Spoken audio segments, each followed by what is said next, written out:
तर मित्रांनो, हे जे नवरा बायकोचं भांडण आहे, हा विषय तसा मजेशीर पण आहे आणि तसा गंभीर पण आहे. आणि ह्याच विषयावरती आज आपण बोलणार आहोत. आणि ह्याच्यातून आजच्या या व्हिडिओमधून तुम्हाला खूप सारे सुंदर सुंदर, आय एम शुअर की खूप सारे इनपुट्स मिळतील आणि त्याचा तुम्हाला तुमच्या लाईफमध्ये खूप बेनिफिट होईल मित्रांनो. तर नमस्कार, माझं नाव योगेश आहे आणि मी आज आपल्याशी नवरा बायकोचं भांडण, त्याचं कारण काय आहे, का होतं, ते कसे आपण अवॉइड करू शकतात आणि कशा काही मिसअंडरस्टँडिंग असतात आणि कशा आपल्याला आपल्या स्पाऊस बद्दल च्या काही गोष्टी माहिती नसल्यामुळं कळत नकळत ही भांडणं होत असतात. आपल्याला बऱ्याच वेळा इग्नोरन्समुळं, की आपल्याला माहिती नाहीये त्याच्याबद्दल. मी इम्पॉर्टंट काही गोष्टी आता शेअर करणार आहे आणि तुम्हाला त्याच्यानंतर रिअलाइज होईल, अरे क्लिक होईल की अरे हा हे बरोबर आहे, किंवा त्यावेळेस असं झालं होतं. तर तुम्ही शेवटपर्यंत हा व्हिडिओ बघा. तर पहिली गोष्ट मित्रांनो, काही मी मुद्दाम नोट्स पण बनवल्यात की जेणेकरून आपण ट्रॅक वरती राहतो आणि व्हिडिओ फारसा लांबत नाही. तर आपल्या म्हणजे एक भारतीय आपल्या कौटुंबिक पद्धतीमध्ये एक व्हर्टिकल अलाइनमेंट आपण म्हणू, की एक जनरल मी तुम्हाला गोष्ट बोलतो की एक व्हर्टिकल अलाइनमेंट आहे. ह्याच्यामध्ये कोणी कमी किंवा कोणी जास्त असं नाहीये. पहिलं, we should keep number 1 god पहिलं आहे. नंतर मग येतो फॅमिलीमध्ये हजबंड है ना, नंतर वाईफ आणि नंतर येतात मुलं.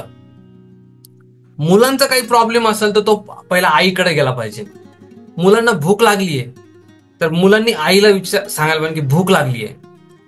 लगेच जर डॅडींनी इथून काहीतरी मॅगी, चल आपण मॅगी बनवू असं जर म्हटलं आणि डॅडी जर मुलाला घेऊन गेले की चल मी डॅडी तुला मॅगी बनवून देतो, तर आईने जे त्यांचं वेळापत्रक बनवलेलं आहे ना, ते सगळं डिस्टर्ब होऊन जाणार. किंवा वडिलांनी जर जेवणाच्या वेळेस जर मुलाला खुश करण्यासाठी चॉकलेट दिली किंवा कॅडबरीज दिली, तर त्याच्या आईचं जे वेळापत्रक आहे ना, सगळं डिस्टर्ब होऊन जाणार. तिथं वडिलांनी अलाइनमेंट चुकली. तर ती काम आईला माहितीये किती वेळेस मुलाला कोणत्या वेळेस जेवायला द्यायचंय, किंवा त्याला भूक लागली तर त्याला आता काय जेवण बनवलेलं तर त्याला जेवणाच्या वेळेस जेवण द्यायचं. ही अलाइनमेंट चुकली नाही पाहिजे. ही व्हर्टिकल अलाइनमेंट. असं म्हणतात की husband is a head of the family, पण लक्षात ठेवा की wife is a neck of the family. आणि नेक जर आपण हलवली तरच हेड हलतंय. म्हणजे नेक खूप इम्पॉर्टंट आहे. Head is important, no doubt about it, पण जर नेक हलवली नाही तर मग हेड पण हलू शकत नाही मित्रांनो. तर ही अलाइनमेंट खूप इम्पॉर्टंट आहे की मुलांनी आईनी मिस्टरांना, म्हणजे हजबंडला, स्पाऊस हजबंडला, आणि father should be loyal to his god. अशा प्रकारे एक व्हर्टिकल अलाइनमेंट आहे मित्रांनो फॅमिलीमध्ये. आणि हे आपण जर जेवढं पाळू तेवढं जास्त आपली फॅमिली व्यवस्थित राहील.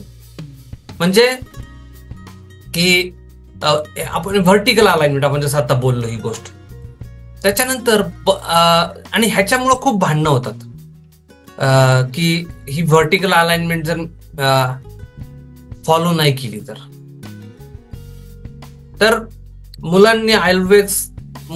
त्याच्यानंतर डोंट कम्प्लीट इच अदर असं म्हणूयात आपण. हजबंड वाईफनी एकमेकांशी कॉम्पीट नाही करायला पाहिजे, एकमेकांना कम्प्लीट करायला पाहिजे. पण बऱ्याच वेळा आजकाल हजबंड अँड वाईफ ते कम्पीट विथ इच अदर, आणि त्याच्यामुळं कॉन्फ्लिक्ट तयार होतात, त्याच्यामुळं भांडणं तयार होतात, त्याच्यामुळं वाद तयार होतात. तर हजबंड अँड वाईफ मध्ये दोघांचा रोल काय आहे की एकमेकांना कम्प्लीट करायचंय. दोघांच्या मध्ये पण स्ट्रेंथ आहेत आणि दोघांच्या मध्ये पण विकनेसेस आहेत. तर त्या विकनेसेसला पकडून बसण्यापेक्षा तिथं वाईफनी त्याला कम्प्लीट करायचंय. जिथं वाईफ मध्ये काही विकनेसेस आहेत तिथं हजबंडनी कम्प्लीट करायचंय, कम्पीट नाही करायचं. आणि बऱ्याच वेळा मग मुलं ह्या गोष्टींचा फायदा घेतात आणि मग बऱ्याच वेळा घरामध्ये अजून वाद होतात. तर we have to always focus on completing each other rather than competing with each other. त्याच्यानंतर बरेचसे जे वाद होतात, मी 4 महत्वाचे वाद सांगणार आहे, 4 रिझन्स पण सांगणार आहे की कोणते 4 रिझन्स आहेत त्याच्यामुळे मेजर वाद होतात आणि ते पण आपण अवॉइड करू शकतो. आणि मी अशा काही गोष्टी शेअर करणार आहे मित्रांनो की ज्याच्यामुळे तुम्हाला तुमच्या स्पाऊस बद्दल खूप चांगली माहिती लक्षात येईल, जे आता आपल्याला माहित पण नाहीये आणि त्याचा तुम्हाला खूप बेनिफिट पण होईल. तर ते पण गोष्ट मी शेअर करणार आहे तुमच्याशी. त्याच्यानंतर बऱ्याच वेळा जर हजबंड अँड वाईफ मध्ये जर भांडणं होत असतील तर त्याला रिझन असतात एक्सटर्नल फोर्सेस. म्हणजे आपले मे बी ते घरातलीच लोक असतील किंवा बाहेरचे पण लोक असू शकतात. हजबंड अँड वाईफचं रिलेशनशिप हे इतकं टाईट असलं पाहिजे, इतकं टाईट की की नथिंग शुड मधून काहीच पास होऊ शकलं नाही पाहिजे. इतकं टाईट त्यांचं हजबंड अँड वाईफचं एकमेकांवरती इतका विश्वास पाहिजे. आणि जर दुसरं कुणीतरी कान भरायचं काम करतंय आपलं, समजा दुसरं कुणीतरी, तर लगेच आपण आपल्या स्पाऊस बरोबर भांडण्यापेक्षा किंवा जबाब विचारण्यापेक्षा किंवा आपण त्या गोष्टीला यस लगेच मान्य करण्यापेक्षा आपण कम्युनिकेट केलं गेलं पाहिजे आपल्या स्पाऊस बरोबर की मी असं असं ऐकलं, मला असं असं कळालं, हे काय खरं आहे का, किती तथ्य आहे किंवा काय. तर बऱ्याच वेळा आपल्याच फॅमिलीमध्ये किंवा फॅमिलीच्या बाहेरचे काही लोक हजबंड अँड वाईफ मध्ये संबंध कसे खराब होतील हे बघत असतात. आणि बऱ्याच वेळा ती अशी पण लोक असतात की जे आपण एक्सपेक्ट पण नाही करू शकत, अशी लोक पण असतात. तर हजबंड अँड वाईफनी एकमेकांबरोबर इमिजिएटली भांडण्यापेक्षा, इमिजिएटली फाईट करण्यापेक्षा इमिजिएटली कम्युनिकेट करायला पाहिजे. आणि एकमेकांवरती ट्रस्ट इतका पाहिजे, इतका विश्वास पाहिजे की तिसऱ्या माणसाकडे जाऊन बोलण्यापेक्षा पहिलं आपण आपल्या स्पाऊसकडे जाऊन बोलायला पाहिजे या गोष्टीला. इतका आपला विश्वास असणं गरजेचं आहे. आणि मेजॉरिटी भांडणं इथून पण होतात, खूप भांडणं इथून पण होतात. त्याच्यानंतर बऱ्याच वेळा आजकाल दोघे जण कमावणारे असतात, त्याच्यामुळे बऱ्याच वेळा इगो फॅक्टर पण खूप येत असतो हजबंड वाईफ मध्ये. आणि तो इगो फॅक्टर असं म्हणतात ना, इगो म्हणजे इव्हिल गोइंग ऑन. म्हणजे इगो प्रत्येकाला असतो थोडाफार, पण तो इतका नसावा की त्याच्याने आपल्या लाईफचं आणि आपल्या संसाराचं वाटोळ होईल. इगो कंट्रोल्ड इगो पाहिजे. तो इगो कारण की वी नीड इच अदर. आपल्याला एकमेकांना दोघांना आपल्या पार्टनरची खूप गरज असते. आणि मी म्हणजे आपण असे नंतर खूप असे संसार पाहतो की जे उद्ध्वस्त झाले कारण एकदम किरकोळ होतं आणि त्यांच्यानंतर पश्चाताप होतो 15-20 वर्षांनंतर. म्हणजे नंतरचं लाईफ पश्चाताप मध्ये गुजरतं. पण त्यावेळेस तो इगो सोडायला आपण तयार नसतो.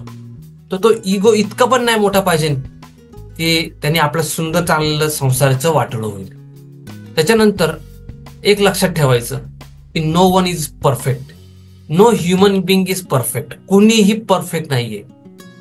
हजबंड वाईफ परफेक्ट नाहीत, आई वडील परफेक्ट नाहीत, सासू सासरे परफेक्ट नाहीत. Nobody is perfect. तर हे काही गोष्टी मला तुमच्याशी शेअर करायच्या होत्या.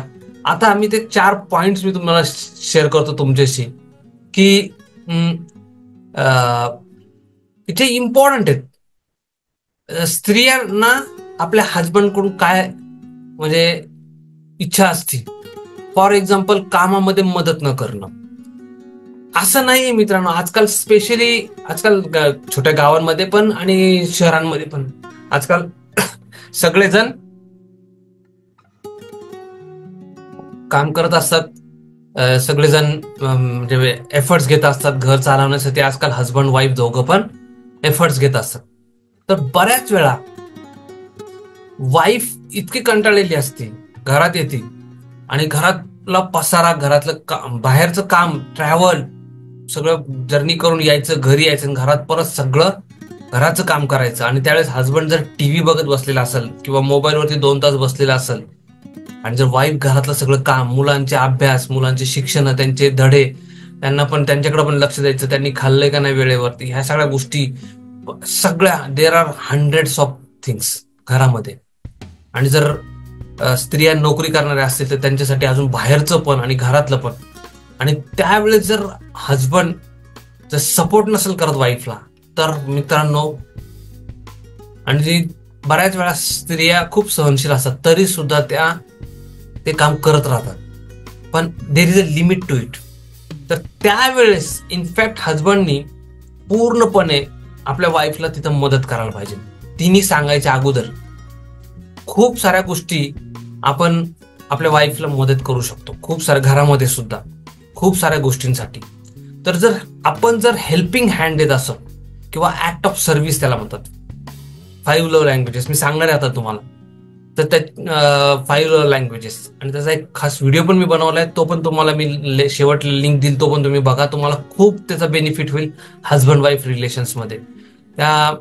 त्याच्याने तर खूप लोकांचे खूप सारे प्रॉब्लेम्स त्यांना नंतर कळतं की अरे ह्या लव्ह लँग्वेज किती इम्पॉर्टंट आहे. तर त्याच्याबद्दल पण तुम्हाला मी सांगणार आहे. पण सगळ्यात महत्वाचं म्हणजे वाईफला, आपल्या बायकोला घरामध्ये मदत करणं ही काही कमीपणाचं किंवा आपण काहीतरी कमी आहे, घरातलं काम मी करणार नाही, मी बाहेरच काम करणार, मी ऑफिसमध्येच, हे दिवस नाहीत आता मित्रांनो. आता आपण हजबंड वाईफ आणि मुलं राहतात, जास्त करून मोठी फॅमिली पण नसते, त्यामुळे पूर्ण सगळं जवळजवळ सगळं घरातलं 100% काम लेडीजला वरती येतं.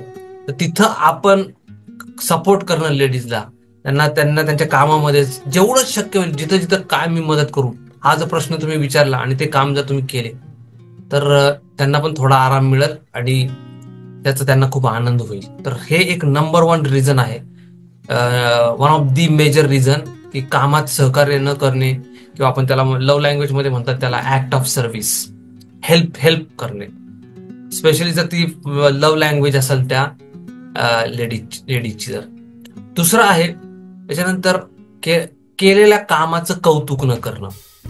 बऱ्याच वेळा जर आपण भाजीमध्ये मीठ कमी असेल तर इमिजिएटली सांगतो की मीठ कमी आहे, पण 100 वेळा तिने सुंदर भाजी बनवलेली असती पण आपण ऍप्रिशिएट नाही करत. आणि हेच वाईस वर्सा. जर असं नाहीये की पुरुषांना ऍप्रिसिएशनची गरज नाहीये, त्यांना सुद्धा खूप ऍप्रिसिएशनची गरज आहे. असं म्हणतात की child cry for recognition and men die for recognition. जर आई बाळाकडे लक्ष देत नसेल तर बाळ काय करतं, रडायला लागतं. आई जरा लांब निघून गेली की, म्हणजे काय तर आईचं लक्ष आकर्षित करण्यासाठी. त्याच्यामुळं child cry for recognition and men die for recognition. Die म्हणजे ते लिटरली आतून ते are craving for that recognition, की मी शर्ट घातलाय छान, तुमच्यावर त्या शर्ट खूप सुंदर दिसतोय, सिंपल वाक्य आहे. किंवा तुम्ही ऑफिसवरून आलात किंवा काही चांगलं काम केलं असेल, अरे वा ग्रेट, म्हणजे तुम्ही खरंच खूप मस्त काम केलंय. किंवा ऑफिसमध्ये आले किंवा काही चांगलं ऍक्टिव्हिटी, काही चांगलं केलं किंवा मुलांसाठी काही अभ्यास घेतला, अरे वा थँक्यू, तुम्ही मुलांचा अभ्यास घेतला. त्याला म्हणतात की वर्ड ऑफ अफर्मेशन. म्हणजे दोघांनाही, ह्युमन बिंग्स वी ऑल क्रेव फॉर कौतुक, केलेल्या कामासाठी कौतुक करणं. कौतुकासाठी आपण, किंवा सुंदर दिसते ही साडी, बायकोने विचारण्याच्या अगोदर जर तुम्ही सांगितलं की हा ड्रेस तुझ्यावरती खूप सुंदर दिसतं, आणि स्पेशली त्याच्यावरती बरोबर हे जे कानातले आहेत ते तर खूपच फर्स्ट क्लास, खूपच मस्त दिसतात. मित्रांनो, जर तुम्ही हे न विचारता मी कसे दिसते हे बाईक जर तयार होत असेल एखाद्या प्रोग्रामला आणि तयार झाल्यानंतर ते तुमच्या समोरून जर जात असेल तर मस्त दिसते बरं का. वर्ड ऑफ अफर्मेशन, त्याचा किती आनंद होतो मित्रांनो त्यांना, because they your wife craves for that.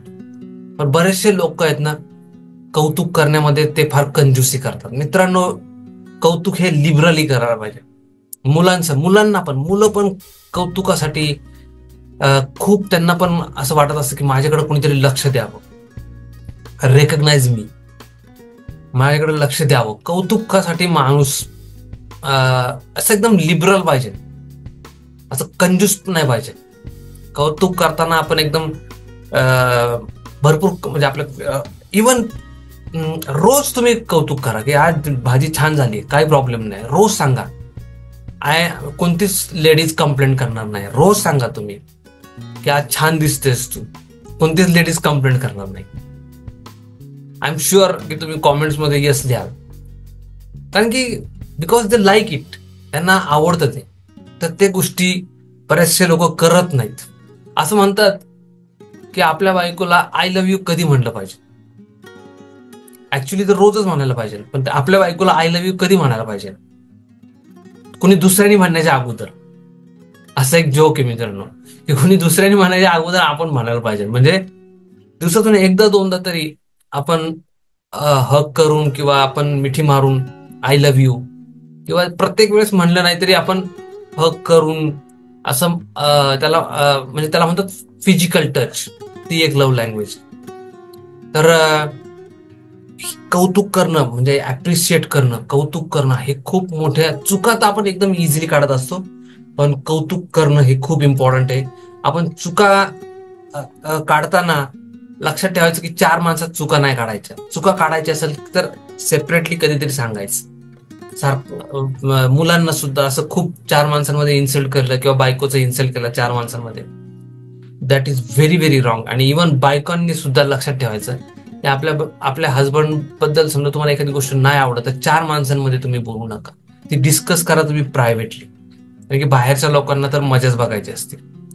त्याच्यानंतर तिसऱ्या गोष्ट आहे स्त्रियांबद्दल जे आवडत नाही स्त्रियांना आणि त्याच्याने ती खूप भांडणं होऊ शकतात, ते म्हणजे दुसऱ्या लेडीजचं कौतुक करायचं आपल्या बायकोच्या समोर. हे पण गोष्ट तुम्ही टाळा. तर हे म्हणजे कोणतीच लेडीजला आवडणार नाही आपल्या समोर दुसऱ्या लेडीजचं कौतुक केलेलं. तर ही सुद्धा गोष्ट आणि ती आपल्या लाईफ मध्ये आली, आपण जर त्याला ब्लेसिंग समजलं ना मित्रांनो, तर आपलं घर खूप सुंदर राहील. कारण की अल्टिमेटली जे सौंदर्य आहे ना, जे हे सौंदर्य आहे हे तर टेम्पररी आहे. म्हणजे हे 5, 10, 15, 20 वर्षानंतर चेंज होऊन जातं. वयातली 20, 22व्या वर्षाची मुलगी आणि 42-45 नंतर चेंज झालेलं असतं सौंदर्य, ते थोडंसं कमी झालेलं असतं किंवा वेगळं झालेलं असतं. पण जे रिअल सौंदर्य असतं ते हार्टचं सौंदर्य असतं, त्याला खूप इम्पॉर्टन्स दिलं गेलं पाहिजे. त्यामुळं दुसऱ्यांची आपण टिंगल टवाळी मजाक मध्ये सुद्धा ही गोष्ट अवॉइड करायला पाहिजे. Don't do this things. आणि चौथ्या गोष्टीचा राग अजून एक येतो स्त्रियांना आणि त्याच्यामुळे पण खूप भांडणं होतात घरामध्ये, ते म्हणजे आपल्या माहेरच्या लोकांबद्दल वाईट बोललेलं. स्त्री ती जी आहे ना ती आपल्या घरामध्ये तुम्ही तिला किती पण जरी क्रिटिसाइज केलं तरी ती सहन करेल, पण तिच्या आई वडिलांना तिच्या भावाबद्दल जर आपण खराब बोललो तर त्यांना ते सहन होणार नाही. त्यामुळं हा पण एक महत्वाचा पॉइंट आहे की तुम्ही कधीही इनफॅक्ट कायम ऍप्रिसिएशनच केलं गेलं पाहिजे. असं म्हणतात इंग्लिशमध्ये, व्हॉट यू ऍप्रिशिएट्स. तुम्ही ज्या गोष्टीचं कौतुक म्हणजे ऍप्रिशिएट करताना तुमच्या लाईफमध्ये, thank God I have a beautiful wife, thank God I have a lovely wife, thank God I have beautiful children, तर ते अजून खूप चांगले होतील तुमच्या बरोबर तुमच्या लाईफमध्ये. Thank God I have health, good health, अजून चांगली हेल्थ व्हायला सुरुवात होईल तुमची. Thank God I have a beautiful life, अजून तुमचं लाईफ चांगलं होईल. व्हॉट यू अप्रिशिएशन होणं म्हणजे वाढणं, भाव त्याचा वाढतो ना. एखाद्या मार्केटमध्ये शेअर्सचा कसा स्टॉकचा भाव वाढतो, आपण म्हणतो तो 5% ऍप्रिसिएशन झालं, 10% झालं. तसंच तुम्ही ज्या गोष्टींना ऍप्रिशिएट कराल, तर टोमणं मारणं किंवा आपण काहीतरी असं क्रिटिसाइज करणं, टॉन्ट करणं माहेरच्या लोकांबद्दल, ह्या गोष्टींना स्त्री कधीच ऍक्सेप्ट करणार नाही. त्याच्याबरोबरच म्हणजे लेडीजनी पण लक्ष द्यायला पाहिजे की ऑलवेज ऍप्रिशिएट युअर स्पाउस. त्यांना ऍप्रिसिएशनची खूप गरज असते. दुसरं, बऱ्याच वेळा हे लक्षात घ्यायला पाहिजे की food is very important for main. जर बाहेरून ऑफिस मधून जर आला असेल पुरुष आणि त्याला जर इमिजिएटली तुम्ही तुमच्या प्रश्नांचे भडीमार केला किंवा इतका वेळ का झाला, इतक्या वेळ कुठं होते, तर मित्रांनो भांडण नक्की होणार. पण जर तुम्ही पहिला हजबंडला खायला दिलं, व्यवस्थित जेवण दिलं, नंतर शांत झाल्यानंतर मग तुम्ही बोललात, तर मग तुम्हाला एवढा प्रॉब्लेम येणार नाही. बिकॉज जस्ट एम्प्टी स्टमक असते त्यावेळेस खूप राग आलेला असतो किंवा खूप त्रास होत असतो, पहिलं काहीतरी खाण्याची इच्छा असते, तर ते लक्षात ठेवा. इनफॅक्ट कधीही जर खूप भूक लागलेली असेल तर नवऱ्याला कधीच मॉलमध्ये म्हणजे जिथं फूड आयटम्स मिळतात तिथं घेऊन नका जाऊ. सगळ्या तुमच्या बास्केटमध्ये सगळे ते फूड आयटमच भरणार तुमचे मिस्टर. त्यामुळे कधीही खूप भूक लागली डीमार्ट मध्ये गेले तुम्ही तर सगळे खाण्याच्याच वस्तू बास्केटमध्ये भरणार, कारण की भूक लागलेली आहे ना त्यावेळेस. त्यामुळे व्यवस्थित जेवण करून त्यांना घेऊन जावं, म्हणजे मग बाकीचे खाणे तुमच्या रिक्वायरमेंट प्रमाणे शॉपिंग होईल तुमची. तर ह्या गोष्टी लक्षात घ्या. आणि don't compete with each other, complete each other. आपला रोल काय आणि इतकं घट्ट नातं पाहिजे की मधून कुणी जाऊ नाही शकला पाहिजे, कारण की हे तोडण्याचे खूप लोक प्रयत्न करत असतात. पण हे आणि खूप ते कोण असतील, मग ते घरचे पण असू शकतात आणि बाहेरचे पण लोक असू शकतात. त्यामुळं पण हजबंड अँड वाईफचं रिलेशनशिप 1+1=2 नाहीये, 1+1=11 होतं. जर दोघांनी मिळून जर ताकद लावली तर तो संसार खूप सुंदर होतो आणि त्याची ताकद आहे ना 11ची होते. तर मित्रांनो, मी तुम्हाला खास एक पुस्तक रेकमेंड करेल, म्हणजे 1-2 पुस्तकं रेकमेंड करेल. Y main don't listen and Y woman can't read maps नावाचं एक पुस्तक आहे, ॲलन अँड बार्बरा पीजचं. ते पण खूप छान आहे.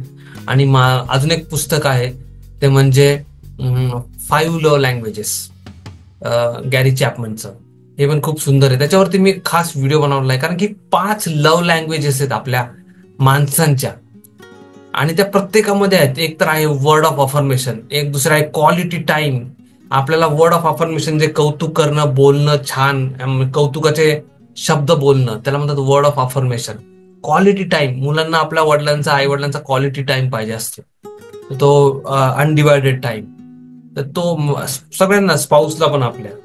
त्याच्यानंतर तिसरं म्हणजे रिसिव्हिंग गिफ्ट्स, म्हणजे छोटे छोट्या गिफ्ट्स देणं एकमेकांना, तर ते पण एक लव्ह लँग्वेज आहे. त्याच्यानंतर ऍक्ट ऑफ सर्व्हिस, जसं कामात मदत करणं. ऍक्च्युली नुसतं बोलबच्चन की होत नाही. तू खूप सुंदर आहेस आणि ती खूप छान आहेस आणि खूप नुसतं आहे, पण तिची जर रिक्वायरमेंट ऍक्ट ऑफ सर्व्हिस, घरात सगळा पसारा पडलाय, मला इतकं मेहनत आहे, मी ऑलरेडी बाहेरून काम करून आले, घरात सगळं पसारा पडलाय, सगळीकडे किचन मध्ये पसारा, रूम्स मध्ये पसारा आणि अख्खा हॉलमध्ये पसारा, आणि नवरा म्हणते तू खूप सुंदर दिसतेस, काय करायचं त्याचं. तर ती बायको म्हणून मला पहिली मदत कर, तर काहीतरी फायदा होईल मला. राईट. तर ते ऍक्ट ऑफ सर्व्हिस पण फार महत्वाचे मित्रांनो.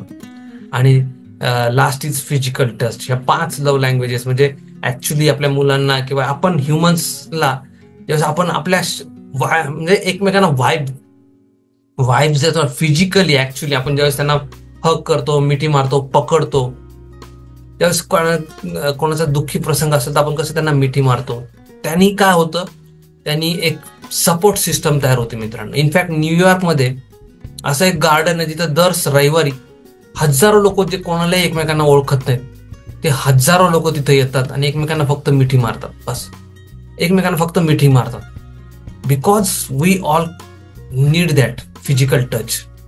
आणि तर ह्या 5 लव्ह लँग्वेजेस वरती मित्रांनो मी एक व्हिडिओ बनवलाय.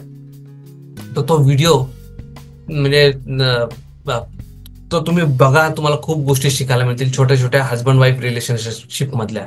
तर त्याची लिंक मी इथं शेअर करतो. आय होप की तुम्हाला हा माझा व्हिडिओ आवडला आणि व्हिडिओचं टायटल पण आवडलं, नवरा बायकोचं भांडण म्हणजे छोटासा वर्ल्ड वॉर होतं. तर मित्रांनो, तुमचे काही कॉमेंट्स असतील, क्वेश्चन असतील तर कॉमेंट बॉक्समध्ये जरूर लिहा. व्हिडिओला लाईक करा आणि तुमच्या जोडीदाराची, कुटुंबाची आणि मित्राची प्रेम भाषा कशी ओळखायची, म्हणजे 5 लव्ह लँग्वेज, त्याच्यावरती जो व्हिडिओ बनवलाय मित्रांनो तो जरूर पहा. इथे त्याची लिंक तुम्हाला मिळेल, तर क्लिक करा आणि आत्ताच तो व्हिडिओ पहा. पुन्हा भेटूयात मित्रांनो पुढच्या व्हिडिओमध्ये. Thank you so much. थँक्यू.